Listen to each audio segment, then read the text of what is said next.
ಸೊಟ್ಟೆಯನ್ನು ತೆಗೆದುಬಿಡ್ದು ಈ ಥರ ಒಂದು ಪಾತ್ರೆಗೆ ಹಾಕ್ಕೋಬೇಕು.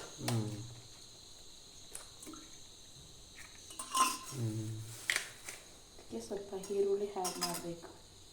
ಈ 2 ಮೊಟ್ಟೆಗೆ 2 ಇದನ್ನು ಆಮ್ಲೆಟ್ ಆ್ಯಡ್ ಮಾಡ್ಕೋಬೋದು, ಒಂದು ಮಾಡ್ಕೋಬೋದು.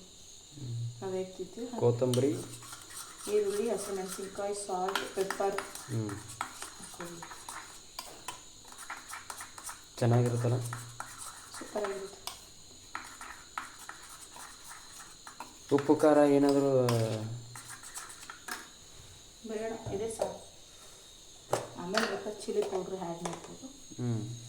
ಸಾಲ್ಟ್ ಅಷ್ಟೇ ಹಾಕ್ತೀನಿ ನಾನು. ಸಾಲ್ಟ್ ಜಾಸ್ತಿ ಹಾಕ್ಬಾರ್ದು, ಜಾಸ್ತಿ ಹಾಕ್ಬಾರ್ದು, ತುಂಬ ಉಪ್ಪು ಹಾಕ್ಬಾರ್ದು. ಮೊಟ್ಟೆಲೇ ಆಲ್ಮೋಸ್ಟ್ ಉಪ್ಪಿರುತ್ತೆ. ಉಪ್ಪಿರುತ್ತಲ್ಲ.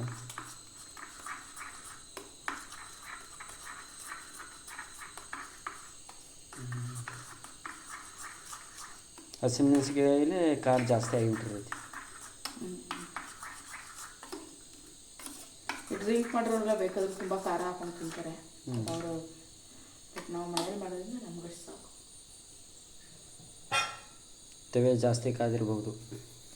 ತವ ಜಾಸ್ತಿ ಕಾಯಬೇಕು, ಇಲ್ಲಾಂದರೆ ಆಮ್ಲೆಟ್ ಚೆನ್ನಾಗಿ ಆಗಲ್ಲ.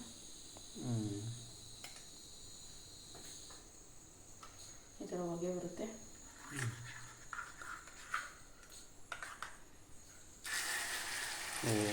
ಹಿಂಗ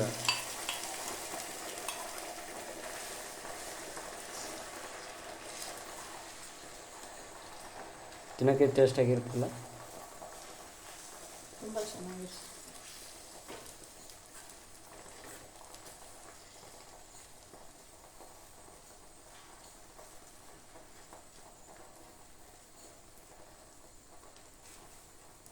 ಈ ಥರನೂ ಮಾಡ್ಬೋದು. ಇದರಲ್ಲಿ ಬರೀ ಮೊಟ್ಟೆ ಸಪ್ರೇಟಾಗಿ ಹುರಿದು ಮಾಡ್ಬೋದು, ಚೆನ್ನಾಗಿರುತ್ತೆ. ತುಂಬ ಚೆನ್ನಾಗಿರುತ್ತೆ. ಚಪಾತಿಗೆಲ್ಲ ಚೆನ್ನಾಗಿರುತ್ತೆ. ಮೇಲೆ ಎಣ್ಣೆ ಬಿಡುವುದು, ಸ್ವಲ್ಪ ಎಣ್ಣೆ ಬಿಟ್ಟರೆ ಚೆನ್ನಾಗಿರ್ತದಲ್ಲ. ಹೌದೌದು.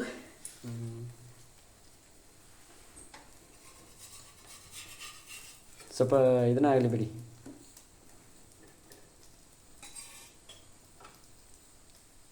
ಎಷ್ಟು ವರ್ಷ ಆಯಿತು ಇದನ್ನು ಕಲ್ಕೊಂಡು ನೀವು?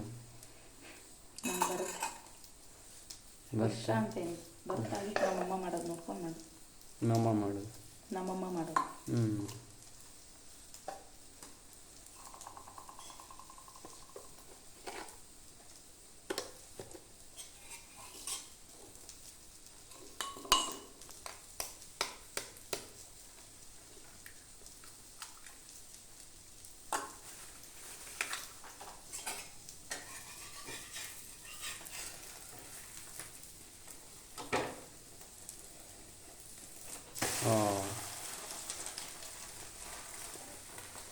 ಇದ್ರಿಗೆ ಬೆಲ್ ಪಾವ್ ಬೇಕಲ್ವಾ? ಅಂದರೆ ಪಾವ್ ಮಿದು ಪಾವ್ ಬರುತ್ತಲ್ಲ, ಹಂಗೂ ಹಾಕೋಬೋದು, ಹಿಂಗೆ ತಿನ್ಬೋದು ಊಟದ ಜೊತೆ ಎಲ್ಲ. ತುಂಬ ಚೆನ್ನಾಗಿರುತ್ತೆ, ಮಸ್ತ್ ಇರುತ್ತೆ.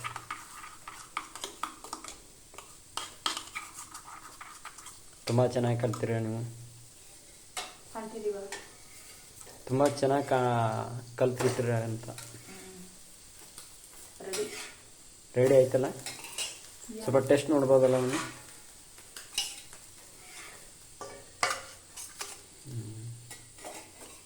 ಓಕೆ ಫ್ರೆಂಡ್ಸ್, ಈಗ ಆಮ್ಲೆಟ್ ತಯಾರಾಗಿದೆ. ಸ್ವಲ್ಪ ಟೆಸ್ಟ್ ನೋಡ್ತೀನಿ. ಓಹೋ, ತುಂಬ ಸುಡ್ತಾ ಇದೆ. ಸ್ವಲ್ಪ ಆಗಲಿ ಅಂತ ಬಿಟ್ಟಿದ್ದೇನೆ.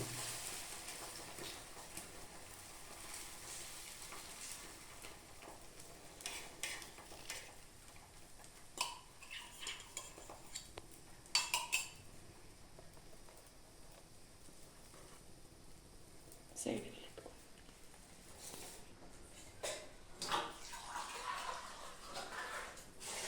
ಸೂಪರಾಗಿರಬೇಕು.